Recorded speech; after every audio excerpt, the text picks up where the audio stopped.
새누리당의 쓴소리, 소신파로 불리는 김용태 의원 전화로 연결해서 이와 관련된 얘기 나눠보도록 하겠습니다. 김용태 의원님, 안녕하십니까? 안녕하십니까, 김용태입니다. 네, 어제 박근혜 대통령의 대국민 담화 내용 어떻게 보셨습니까?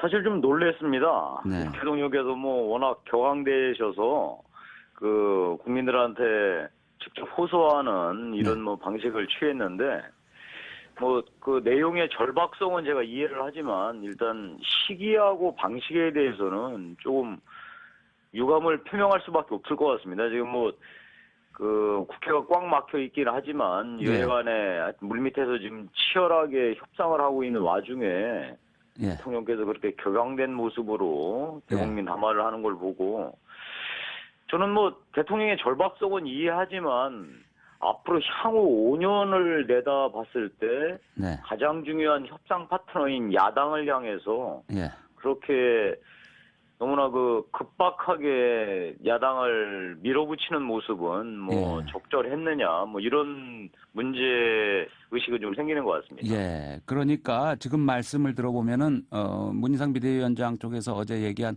여야가 바둑을 두고 있는데 대통령이 와서 바둑판을 엎어버렸다 이런 거하고 약간 비슷한 뉘앙스 느낌을 주시네요. 사실 이 국회에서 여야 간의 협상이 거의 막바지까지 왔거든요. 네, 99%. 물론 야당 입장에서는 모양새 때문에 받지 않는다고 얘기를 했지만 거의 타결까지 가지 않겠는가. 그래서 오늘은 국회가 열려서 야당이 강한 비판을 하겠지만 어쩔 수 없이 통과시켜주는 모양은 내지 않겠는가 이렇게 예상을 했거든요. 네. 근데 어제 대통령 담화 때문에 그것은 조금 어려워지지 않았나 싶어가지고 조금 너무 강수를 둬서 야당을 좀 궁지에 몰지 않았나 이런 좀 아쉬움은 있습니다. 예. 지금 정치권에서는 대통령이 여당 지도부에 너무 재량권을 주지 않는다. 또 야당에게는 운신의 폭을 너무 안 준다. 이렇게 좀 지적이 나오고 있는데 지금 그렇다면은 민주당한테 좀 양보할 명분을 줘야 되지 않겠습니까? 그런 방법은 없을까요? 일단 이 문제는 이렇게 보셔야 할 것 같습니다. 정부 조직법이 통과가 늦어져서 정부 출범이 늦어지면 가장 큰 피해를 보는 사람이 누구인가? 결국은 대통령입니다. 이 대통령께서 이 문제를 풀어나가는 데 있어서 어떤 문제 입장을 가지시는 게 좋냐면 예전하고는 이제 국회 환경이 완전히 바뀌었거든요. 예전에는 사실 대통령이 집권 여당만 상대하면 됐던 상황이었는데 지금은 국회 선진화법이 통과됐기 때문에 야당의 반대가 있는 한 그 어떤 것도 입법을 할 수 없게 되어 있습니다. 따라서 대통령은 이 정치를 하시면서 집권 여당이 아니라 오히려 야당을 협상 파트너로 삼아서 정치에 정말 집중해야 하는 상황이 되어버렸습니다. 따라서 대통령은 앞으로 이제 야당과의 관계를 제대로 풀지 않고서는 아무 일도 못하게 되어 있습니다. 근데 지금 이 집권 초기 지금 출범한 지 이제 8일 되지 않았습니까? 앞으로 5년이 남아 있는데 야당과의 관계 설정 이 첫 번째 단추를 이런 식으로 깨게 되면 앞으로 5년을 어떻게 보낼지 사실 걱정입니다. 따라서 조금 늦긴 했지만 대통령께서 이제 집권 여당에 대해서 이것저것 얘기하는 거를 떠나서 직접 야당과 이 문제를 풀어나가는 모양을 이제 잡아나가지 않고서는 앞으로 5년이 정말 힘든 세월이 될 것 같아서 걱정이고 대통령도 이 점 유념하셔가지고 새로운 정치의 모델을 만들어 나가셔야 할 것 같습니다. 2005년에 노무현 대통령이 방위사업청 신설하고 복수차관제 도입하는 정부조직법을 추진할 때 한나라당의 박근혜 대표가 그걸 끝까지 반대를 했어요. 그래서 노무현 대통령이 면담 초청을 하고 만찬 초청을 전날에 하고 그 다음날 일반에 발표를 했는데 거기에 대해서 거부를 하고 권위주의자의 극치다 이렇게 비판을 했습니다. 그런데 이번에는 청와대가 야당에게 면담을 요청했다고 발표한 시점에 그 시점까지도 야당에 연락을 안 했었거든요. 발표를 하고 나서 전화를 걸었거든요. 이거는 조금 청와대가 조금 잘못한 거 아닌가요? 그러니까 모양은 좋지 않았던 것 같습니다. 제가 뭐 거듭 말씀드리지만 정치 환경 자체가 바뀌어서요. 이제 대통령께서 새로운 정치 모델을 만들지 않고서는 향후 국정을 끌어가는 데 있어서 수없이 많은 이제 암초를 만나게 되어 있습니다. 네. 지금 뭐 다른 것보다도 제가 뭐 거듭 말씀드리지만 국회 선진화법이라는 것이 국민들께서 정치에 염증을 느끼시는 게 여야 간의 몸싸움, 뭐 무한투쟁을 계속 벌여오지 않았습니까? 이제 그걸 막고자 국회 선진화법이 통과됐는데 사실 이것이 뭐 한편으로는 정말 나라에서 꼭 필요한 일을 꼭 해야 하는데 못하게 하는 걸림돌이 될 수 있다라고 하는 비판도 있지만 뭐 현실 아니겠습니까? 이제 네. 이런 이제 새로운 현실에 대통령이 적응을 하시고 거기에 맞춰서 새로운 정치 모델을 만드셔야 되는데 사실 어제하고 특히 이제 주말에 청와대에서 집중적으로 기자회견을 하면서 야당을 몰아세우는 모양새는 야당을 계속 반발하게끔 만드는 역효과를 내지 않았나. 네. 그게 안타깝고 하여튼 뭐 이제 앞으로라도 야당을 협상 파트너로 인정하는 이 새로운 현실 인식이 필요할 것 같습니다. 그리고 새누리당 지도부가 제 역할을 하지 못한다. 너무 무기력한 모습이다. 이런 지적도 없지 않습니다. 어떻게 보십니까? 사실 우리 지도부는 뭐 야당하고 언론의 비판은 있었지만 정말 치열하게 협상을 해서 거의 지금 뭐 8분 응선은 넘었던 것 같습니다. 보니까. 네. 근데 이제 어제 대통령의 담화, 특히 김종은 그 내정자의 전격적인 사퇴로 예.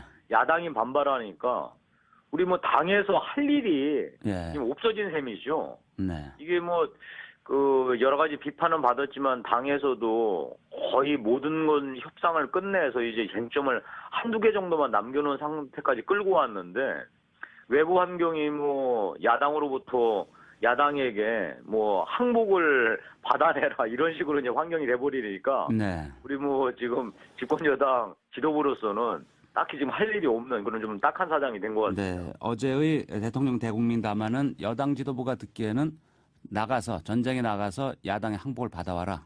그런 예. 지시로 들렸다는 말씀이시죠. 예. 김정은 미래부 장관 후보자가 어제 기자를 하고 사퇴를 했는데 그때 두 가지를 강조했어요. 대통령 면담조차 거부하는 야당의 모습, 그다음에 정치권의 난맥상. 그러니까 여기에 대해서 민주당 쪽에서는 이렇게 반응을 보였습니다. 야당 책임으로 돌리는 것은 공직 후보자로서 자격이 없음을 드러내는 것이다. 이렇게 예. 평가를 했는데 어떻게 보십니까? 사실 이번 박근혜 정부의 조각의 이제 가장 큰 아이콘이 김종은 내정자의 어떤 지명 아니었습니까? 네. 뭐 국민들께서 기대도 크셨고요. 그런데 어제 김종은 내정자가 전격적인 사퇴한 것은 모양은 좋지 않았습니다. 네. 왜냐하면 뭐 이게 각 나라마다 사실 그 정치 문화가 있고 국민들의 기대 수준이 있습니다. 네. 사실 김종은 내정자가 여러 가지 얘기가 뭐 있었지만 청문회에 나와서 그런 얘기를 이제 소상하게 말씀하셨으면은 아마도 청문회 통과는 무난했을 거라고 판단을 합니다. 네. 근데 이게 이제 정치 상황을 들어서 본인이 전격 사퇴해버리니까 이게 김종은 내정자 한 명의 문제가 아니라 네. 박근혜 정부 조각 전체의 지금 문제로 일이 커져버렸습니다. 네. 그래서 이게 사실 박근혜 정부가 순조롭게 출범하는 거에 지금 오히려 장애가 되는 게 아닌가 싶어서 좀 걱정입니다. 네. 사실 이제 김종은 내정자께서 한국의 정치 상황에 환멸을 꼈다고 얘기를 하셨지만 전 세계적으로 여야 간에 이런 문제에 대해서 대립하는 것은 뭐 다반사입니다. 지금 한국의 정치 현실을 제가 변명하려고 하는 게 아니라 네. 그 민주주의 국가에서 여야 간의 뭐 극렬한 대립은 다반사입니다. 네. 이런 차원에서 정치력을 어떻게 발휘하느냐, 특히 이제 대통령께서 정치력을 어떻게 발휘하느냐가 매우 중요한데 지금 이제 그런 부분에 대해서 좀 미진한 게 있어서 여야 간에 사실 이제 대립의 어떤 이런 거를 풀지 못하고 있는 상황이었는데 김종은 내정자가 이렇게 전격적으로 사퇴해버리니까 네. 여야간의 문제가 더 꼬여버린 것 같습니다. 그게 좀 안타깝습니다. 네. 그런데 사실 장관 후보자들의 청문회 통과와 관련해서는 김병관 국방장관 후보자가 가장 초점인데 말이죠. 예. 새누리당 안에서도 지금까지 나온 여러 가지 의혹과 관련해서 본인이 사퇴해야 된다 이런 주장이 없지는 않습니다. 예. 김 의원께서는 어떻게 보십니까?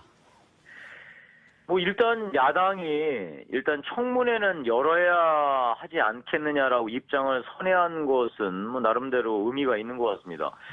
사실 김병관 후보자에 대해서는 뭐 그분의 어떤 그 공직을 걸어왔던 길이나 인품으로 봐서 뭐 나쁘지는 않다라고 얘기했지만 지금 가장 큰 문제는 무기 중개 업체에 근무한 적이 있다라는 게 가장 큰 문제 아니겠습니까? 예. 이 문제에 대해서 국민들께서 잘 납득하지 못하시는 것 같습니다.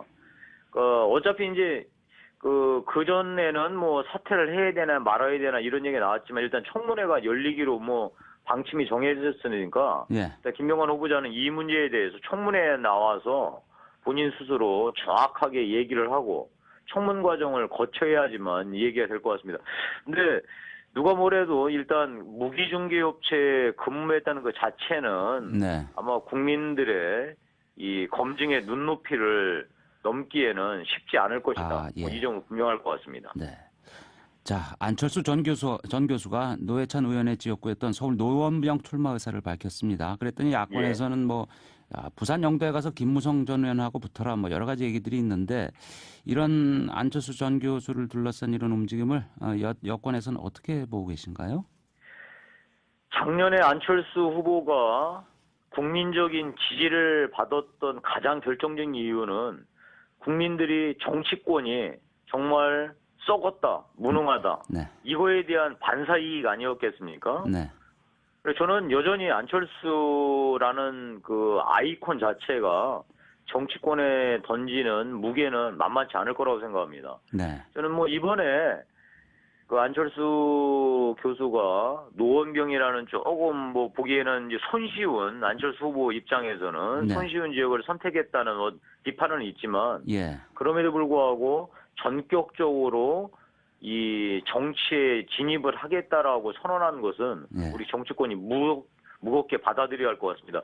안철수 교수가 예. 그 노원병에서 그 선거에서 이겨서 국회로 들어온다면 국회는 정말로 새로운 어떤 이 방식의 네. 정치 개혁이 논의돼야 할 것이고 아마 그것을 촉발하는 계기는 충분히 될 것 같습니다. 네. 아쉽지만 시간 관계상 여기까지 말씀드려야 될 것 같습니다. 김 의원님 오늘 인터뷰 감사합니다. 예, 고맙습니다. 지금까지 새누리당 김용태 의원이었습니다.